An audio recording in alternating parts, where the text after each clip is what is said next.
Hola amigos, el día de hoy les hablaremos de sinonimia. Pero, ¿qué es la sinonimia?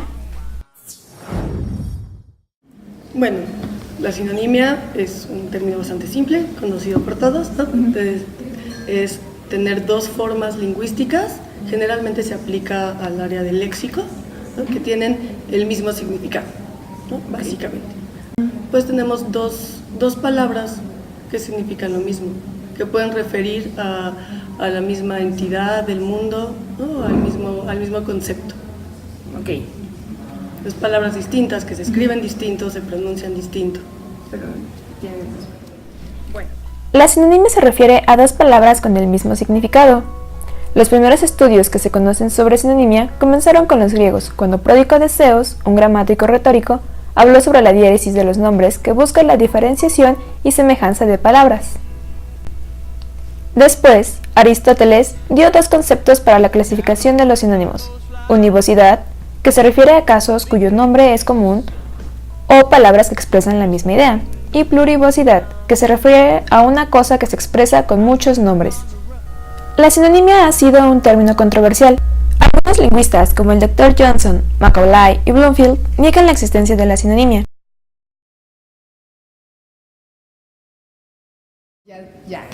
Sí, está prácticamente aceptado por todos los lingüistas desde hace mucho tiempo, ¿no? Desde los padres de la lingüística como Bloomfield, como Lyons y Ullmann, todos ya habían notado esto desde hace mucho tiempo, ¿no? Que en realidad no existen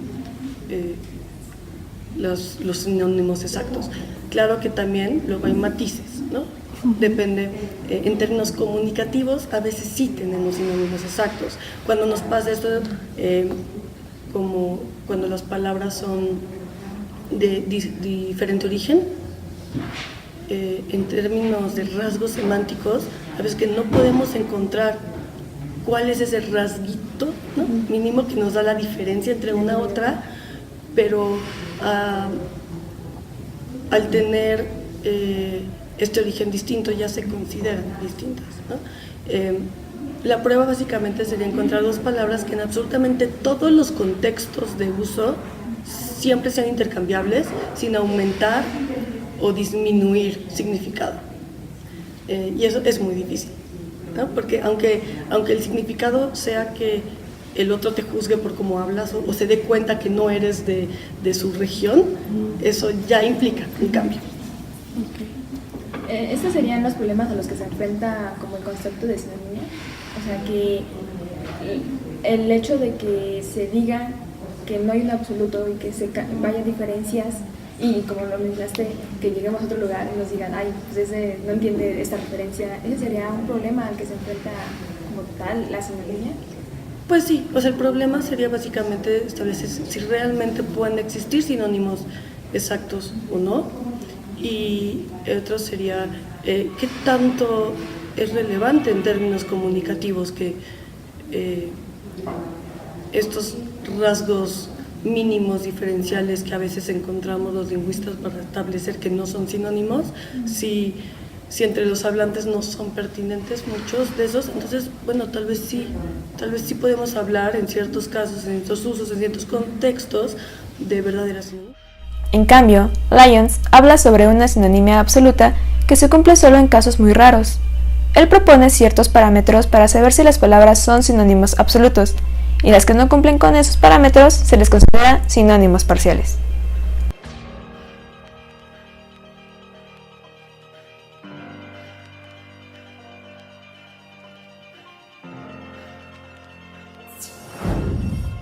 Los parámetros son los siguientes. A. Todos los significados son idénticos. B. Son sinónimos en todos los contextos. C. Son semánticamente equivalentes.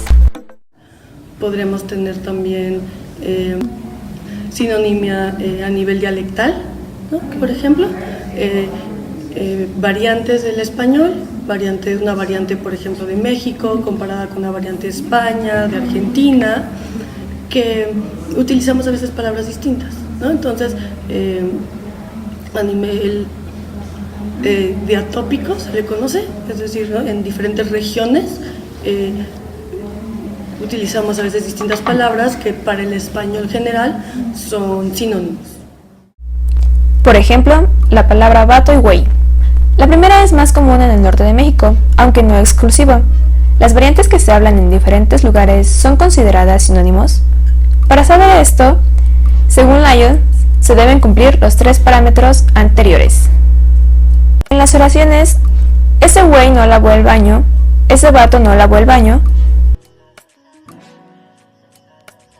En este caso los significados son iguales, pero si cambiamos el contexto como no seas güey, no seas vato, en este caso podemos considerar que no son sinónimos absolutos, sino parciales, no son semánticamente equivalentes.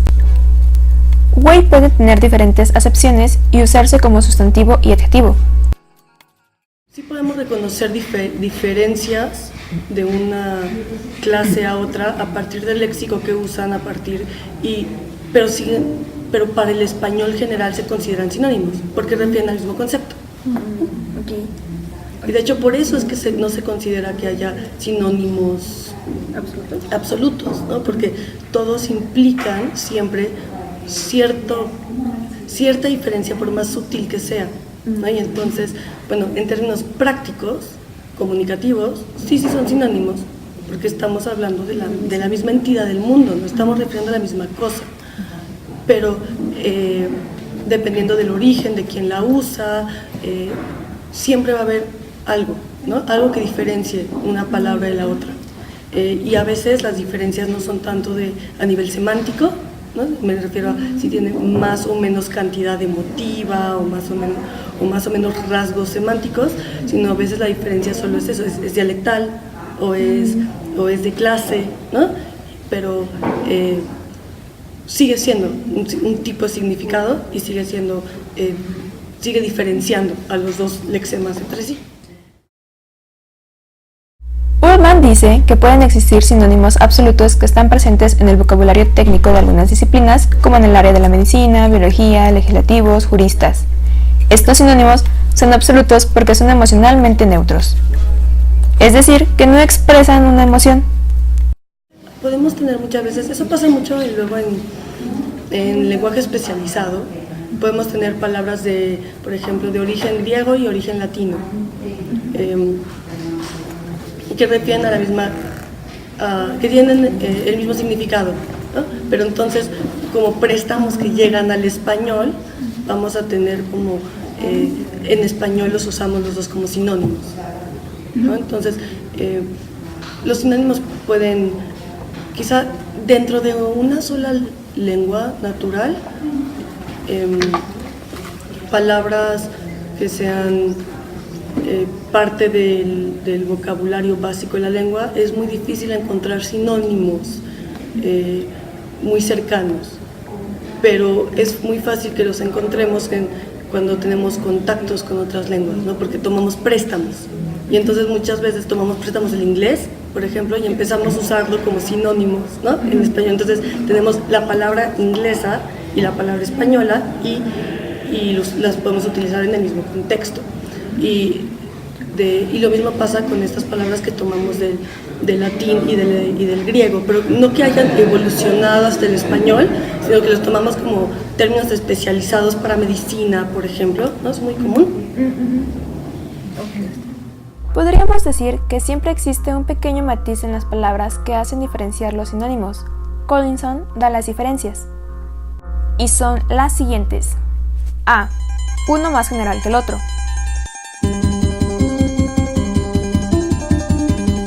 B. Intenso.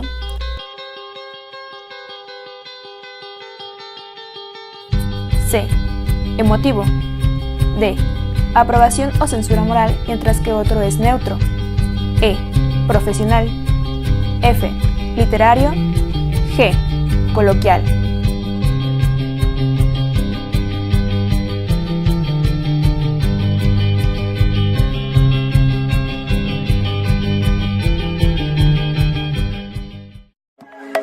H. Dialectal o local.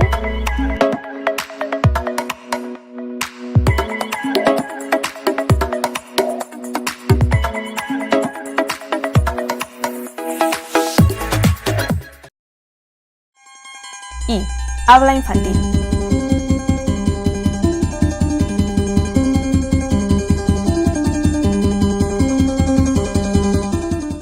Eso de la lengua, uno sí debe tomar en cuenta, ¿no?, esta riqueza de rasgos, de significados que te ayudan a entender cómo conceptualizamos diferentes entidades, diferentes puntos de vista hacia una misma entidad, hacia un mismo concepto, ¿no? Poder verlo desde diferentes puntos de vista, a veces quizás resaltar un rasgo más que otro o dotarlo de algún tipo de significado extra emotivo, pragmático, ¿no? Y de ahí enriquece nuestro vocabulario. Pero, ¿qué ocurre con la sinonimia en México?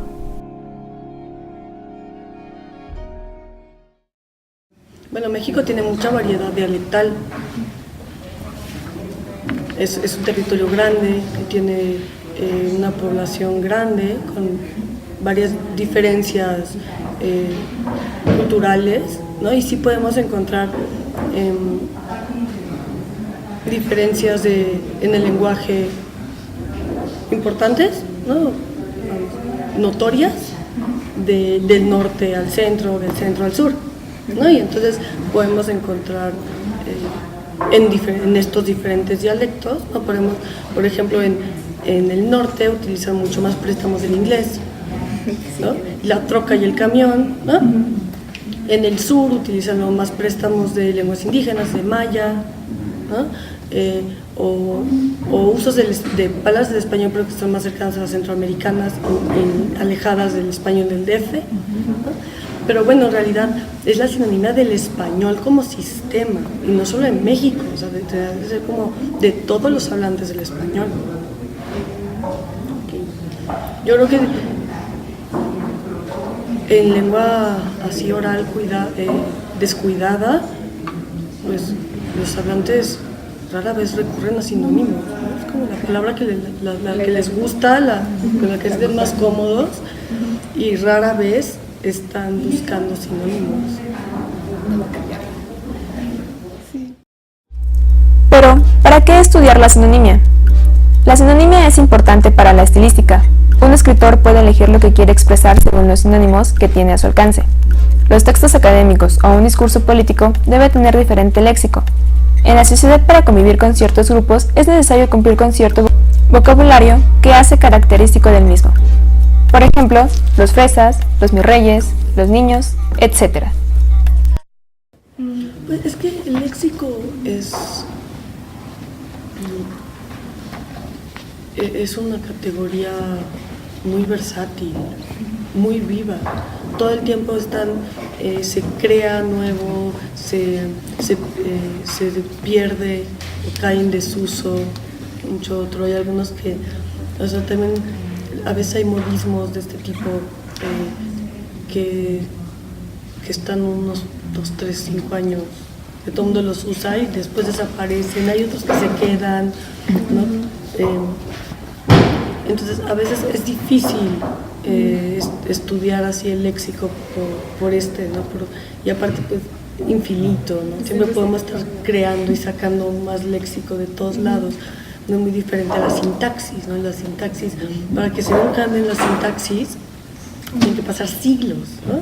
Y es muy estable justamente, ¿no? Porque pones en orden la versatilidad del léxico. Bueno, si existieran sinónimos exactos, no sabría yo cuál es su papel. Bueno, pero... Y justamente por eso es que la discusión de que no existen es ¿para qué? ¿Para qué necesitas dos palabras que se refieren exactamente a lo mismo siempre? Que no haya ningún tipo de variación contextual, dialectal, nada. ¿Para qué? O sea, lo que se ha visto es que cuando dos palabras compiten, digamos así, y una empieza a tomar, empiezan a referir exactamente las mismas cosas, una de las dos se pierde, ¿no? Y solo siguen combinando cuando se especializan cada una en un área. O sea, realmente no, yo creo que no tendría sentido. Entonces ese sería como precisamente un argumento para rebatir la existencia de las sinonimias, que no tienen como una función. Si hubiera sinónimos absolutos no Es totalmente antieconómico, ¿no? Y la economía es un principio muy importante de la lengua y no tendría sentido, ¿no? ¿Para qué quiero tener yo en la cabeza 5 palabras de lo mismo? Y entonces, y cuando empiezan a competir y empieza a pasar eso, usas una y las demás las dejas de usar, ¿no? Y bueno, yo sé, y también hay que tener cuidado de... Entonces, por eso hay algunas palabras que es muy claro que solo en ciertos contextos significan lo mismo y en otras son totalmente distintos. Y hay otras que es muy difícil, los rasgos son tan sutiles y dependen a veces más de la relación del hablante con su lengua, el hablante con su entorno, de cómo se ve el hablante a sí mismo frente a otros, significados como muy difíciles de estudiar, y ahí es donde a veces vemos más sinonimias, ¿no?